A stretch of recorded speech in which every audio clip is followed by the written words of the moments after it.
कांग्रेस में अध्यक्ष चुनाव को लेकर सरगर्मी तेज हो गई है। राजस्थान के सीएम ने दिल्ली में सोनिया गांधी से मुलाकात की।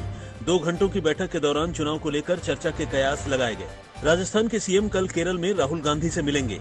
इस बीच एक व्यक्ति एक पद की मांग तेज हो गई है। दिग्विजय सिंह ने कहा कि चुनाव लड़ने से पहले गहलोत को सीएम की कुर्सी छोड़नी चाहिए। वहीं मधुसूदन मिस्त्री ने साफ किया है कि कांग्रेस के संविधान में एक व्यक्ति एक पद की चर्चा नहीं है। उधर शशि थरूर ने भी कांग्रेस अध्यक्ष पद पर दावेदारी ठोकने की तैयारी शुरू कर दी है। उन्होंने चुनाव समिति से मुलाकात की। पंजाब की भगवंत मान सरकार को झटका लगा है। सूबे के राज्यपाल ने कल प्रस्तावित विधानसभा के विशेष सत्र को रद्द कर दिया है। भगवंत मान सरकार ने बीजेपी पर ऑपरेशन लोटस का आरोप लगाकर बहुमत साबित करने के लिए 22 सितंबर को एक दिन का विशेष सत्र बुलाया था। कांग्रेस और बीजेपी ने विशेष सत्र के विरोध में राज्यपाल को चिट्ठी लिखी थी और उसे रद्द करने की मांग की थी। राज्यपाल के फैसले को आम आदमी पार्टी ने बीजेपी के इशारे पर पंजाब में लोकतंत्र की हत्या का नमूना बताया। दिल्ली में आम आदमी पार्टी के विधायक अमानतुल्लाह खान की मुश्किलें बढ़ती जा रही है। कोर्ट ने उन्हें 5 दिन के लिए एसीबी की कस्टडी में भेज दिया है। एसीबी ने दलील दी थी कि विधायक के खिलाफ कई सबूत मिले हैं जिनके आधार पर पूछताछ जरूरी है। उधर एसीबी ने अमानतुल्लाह खान के करीबी कौसर आलम उर्फ लड्डन को तेलंगाना से गिरफ्तार किया है। एसीबी के मुताबिक कौसर विधायक का फंड मैनेजर है। उसी के घर पर एक डायरी भी मिली है जिसकी जांच की जा रही है। बीते हफ्ते एसीबी ने कौसर के घर पर छापेमारी की थी। पटना में आरजेडी राज्य परिषद की मीटिंग में लालू यादव ने 2024 में बीजेपी को उखाड़ फेंकने की हुंकार भरी। बैठक में लालू ने कहा कि मैं जल्द ही नीतीश कुमार के साथ दिल्ली जाकर सोनिया गांधी से मुलाकात करूंगा। उन्होंने कहा कि राहुल गांधी की भारत जोड़ो यात्रा के बाद उनसे भी मुलाकात करूंगा।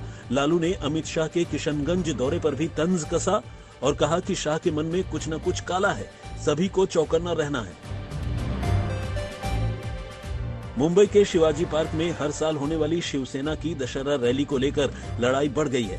उद्धव गुट ने अब हाईकोर्ट का दरवाजा खटखटाया है। हाईकोर्ट में इस याचिका पर 22 सितंबर को सुनवाई होगी। दरअसल शिवाजी पार्क में उद्धव और शिंदे दोनों गुट दशहरा रैली करना चाहते हैं। उद्धव गुट के लोगों ने रैली के लिए अगस्त में ही बीएमसी से इजाजत मांगी थी, लेकिन बीएमसी की ओर से अब तक जवाब नहीं मिला है। शिवसेना 1966 से हर साल शिवाजी पार्क में रैली करती आ रही है।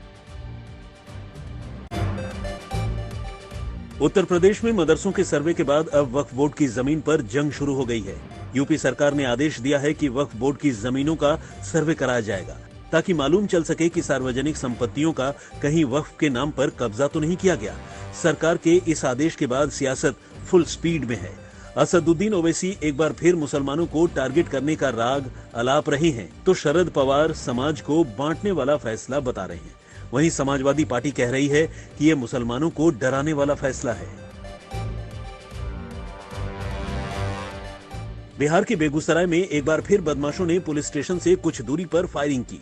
चश्मदीदों के मुताबिक 2 बाइकों पर 4 बदमाश सवार थे, जिन्होंने मटिहानी थाने से करीब 500 मीटर की दूरी पर दनादन 6 राउंड फायरिंग की और थाने के सामने से फरार हो गए। पुलिस का दावा है कि बदमाशों की पहचान कर ली गई है। गौरतलब है कि बेगूसराय में 13 सितंबर को हुए शूटआउट के बाद पुलिस कथित तौर पर अलर्ट मोड पर है। डीजीसीए ने स्पाइस जेट पर 50% उड़ानों वाली पाबंदी को 29 अक्टूबर तक के लिए बढ़ा दिया है। डीजीसीए का कहना है कि इस प्रतिबंध के बाद स्पाइस जेट के हादसों में कमी आई है।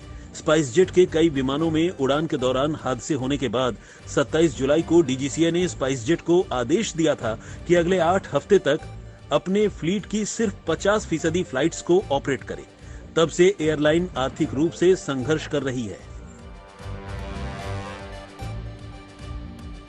उत्तराखंड के पहाड़ अब भी बारिश की गिरफ्त में हैं।